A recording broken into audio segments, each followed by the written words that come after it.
Hey guys, welcome back to the channel. आज हम लोग डिस्कस करने जा रहे हैं एक नई यूनिट जिसका नाम है फेस ट्रांजिशन। और अब से जो वीडियो बनेंगी वो फेस ट्रांजिशन में जितने भी टॉपिक आते हैं, ट्रिपल पॉइंट हो गया या first face transition, second face transition, इसके ऊपर ही बनेगी। इससे पहले की वीडियो में मैंने जितना भी बोसॉन, फर्मियंस और बोस-आइंस्टीन कंडेंसेशन, हीलियम की सुपर फ्लूइडिटी की प्रॉपर्टी, इससे पहले जितने भी टॉपिक हैं इसके ऊपर मैं वीडियो बना चुका हूँ। अब आज से जो टॉपिक शुरू होने जा रहा है उसका नाम है फेस ट्रांजिशन। और उस पहले टॉपिक का पहला जो हम लोग पढ़ने जा रहे हैं पॉइंट है उसका नाम है ट्रिपल पॉइंट।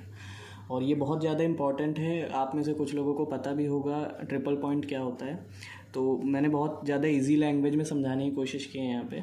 तो ट्रिपल पॉइंट क्या होता है कि जैसे हम लोग जानते हैं कि मैटर की 3 स्टेट होती जैसे 5 हैं, लेकिन 3 स्टेट हम लोग जानते हैं, सॉलिड, लिक्विड और गैस।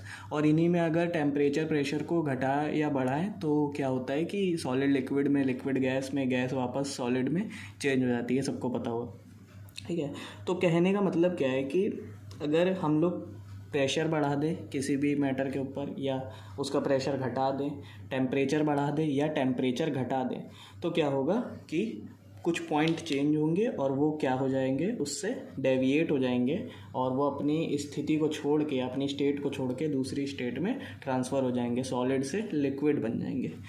तो यहाँ पे मैंने लिखा हुआ है कि मेन पॉइंट हमारे कहने का ये है कि सॉलिड और लिक्विड का जो इक्विलिब्रियम पॉइंट होता है वो मेल्टिंग पॉइंट होता है। बिल्कुल सही है। ये है सॉलिड हमारा और ये है लिक्विड। तो ये सॉलिड से लिक्विड में जब चेंज होगा तो कुछ ऐसी एक दशा आएगी, ऐसी स्थिति आएगी जहाँ पर ये तुरंत स्टार्ट होगा सॉलिड से लिक्विड बनना। वो इक्विलिब्रियम स्टेट होगी ना, वो माध्य स्थिति होगी वहाँ पे। ठीक है, ये पॉइंट हो गया हमारा मिड पॉइंट एक।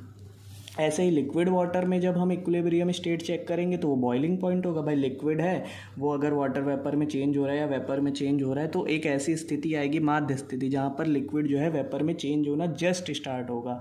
उस माध्य स्थिति का को भी एक पॉइंट बोलेंगे।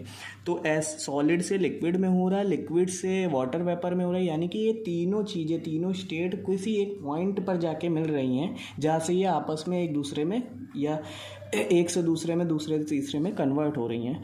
तो इसी पॉइंट को जो है वो ट्रिपल पॉइंट कहते हैं, या डेफिनेशन के हिसाब से देखें तो एक ऐसा पॉइंट जिस पॉइंट पर तीनों स्टेट इक्विलिब्रियम हो जाए वो पॉइंट होता है ट्रिपल पॉइंट। यहाँ पे लिखा हुआ है what we want to say is that a point at which the 3 state may be in equilibrium state, this point is called as triple point। इस ग्राफ में, इस कर्व में जो यहाँ पे ये O पॉइंट दिख रहा है ये ट्रिपल पॉइंट है। और ये ग्राफ किस चीज़ के लिए बना है? ये फेस ट्रांजिशन को दिखाने के लिए बना हुआ है। जैसे कि यहाँ पे मैंने कुछ लाइंस बनाई हैं, कर्व बनाए हैं, AB, CD और EF। अब ये क्या शो कर रहे हैं देखिए, ये मैटर की 3 स्टेट को शो कर रहे हैं। यहाँ पे इस पोर्शन में लेफ्ट साइड सॉलिड है, यहाँ राइट साइड लिक्विड है और नीचे ये पूरा हिस्सा जो है वेपर का है। लेकिन ये कैसे हैं इसको समझते हैं। यहाँ पे मैंने इम्पॉर्टेंट पॉइंट लिखे हुए हैं कि boiling point of water increases with increases in pressure, यानी कि पानी को आप जितना ज़्यादा उसके ऊपर प्रेशर अप्लाई करोगे, प्रेशर बढ़ाते जाओगे, उसका बॉइलिंग पॉइंट बढ़ता जाएगा। जैसे कि लाइन AB में ये देखिए जो स्टीम लाइन है, अब इस AB के ऊपर जितना भी आप प्रेशर बढ़ाओगे तो वो क्या होगा, उसका बॉइलिंग पॉइंट बढ़ेगा। और बॉइलिंग पॉइंट बढ़ने का मतलब है कि वो लिक्विड में चेंज हो जाएगा। और घटेगा, वाइस वर्सा लिखा हुआ है ना, कि यानी कि इसका उल्टा होगा। अगर घटेगा तो बॉइलिंग पॉइंट भी घटेगा, यानी कि वो वेपर में चेंज हो जाएगा। अगर नीचे जाएगा प्रेशर तो वो चेंज हो जाएगा। तो इस मिड पॉइंट को, जो इसकी इक्विलिब्रियम पोजीशन दिखाता है, उसको बोलते हैं स्टीम लाइन, जहाँ पे लिक्विड वाटर वेपर में स्टीम होना शुरू हो जाता है, चेंज होना शुरू हो जाता है। ये वाली लाइन आपको समझ में आ गई होगी, AB लाइन क्या होती है।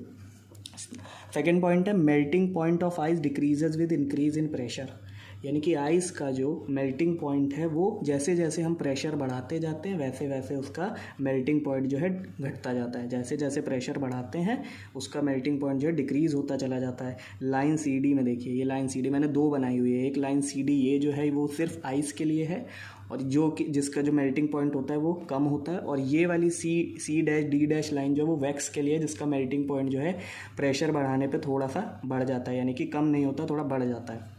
ये CD लाइन जो है वो आइस के लिए और ये CD लाइन जो है वो लिक्विड के लिए। तो कहने का क्या मतलब है, melting point of ice decreases with increase in pressure, यानी कि 0 डिग्री सेंटीग्रेड पे बर्फ़ क्या होती है, जम जाती है। ठीक है, तो melting point of ice decreases with increase in pressure, यानी कि लाइन CD में देखिए कि जैसे जैसे प्रेशर इंक्रीज़ हो रहा है मेल्टिंग पॉइंट डिक्रीज़ हो रहा है। ठीक है, तो ये वाली जो हिस्सा है वो सॉलिड में है और ये वाला हिस्सा जो है वो वेपर में है। ठीक है, ये वाला पॉइंट भी आप लोगों को समझ में आ गया होगा, इजी था ये वाला पॉइंट तो। ठीक है, आप आइस का एग्जांपल ले सकते हैं इसके लिए। और फिर नेक्स्ट पॉइंट और लास्ट पॉइंट क्या कह रहा है, when pressure on ice is raised evaporation from its surface slows down. EF line में देखिए, EF लाइन में देखिए प्रेशर जब है आइस पर रेज़ किया जाता है, यानी कि प्रेशर बढ़ाया जाता है आइस के ऊपर, तो एवोपरेशन यानी वाष्पित होना वो जो है उसके सरफेस से धीरे धीरे वाष्पित होना कम हो जाते हैं। तो EF लाइन के ऊपर वाला जो दिख रहा है आपको हिस्सा वो सॉलिड है और EF लाइन के नीचे वाला हिस्सा जो है वो वेपर है। और इस लाइन को, जिस लाइन पर ये क्या होता है, जो मिड लाइन है जिसको हम लोग क्या बोल रहे थे अभी, इक्विलिब्रियम लाइन, उसको बोलते हैं सब्लिमेशन या फ्रॉस्ट लाइन। और इस लाइन को बोलते हैं CD लाइन को, सॉलिड और लिक्विड के बीच की लाइन को बोलते हैं आइस लाइन, और वाटर वेपर और लिक्विड के बीच की लाइन को बोलते हैं स्टीम लाइन। तो आई होप आपको ट्रिपल पॉइंट और ये कर्व, इस तीनों स्टेट के बीच में जो कर्व बनता है वो समझ में आ गया होगा। इसके आगे आने वाली जो वीडियो होंगी वो फेस ट्रांजिशन के ऊपर ही होगी। तो अभी इस वीडियो में इतना ही रखते हैं। Thank you.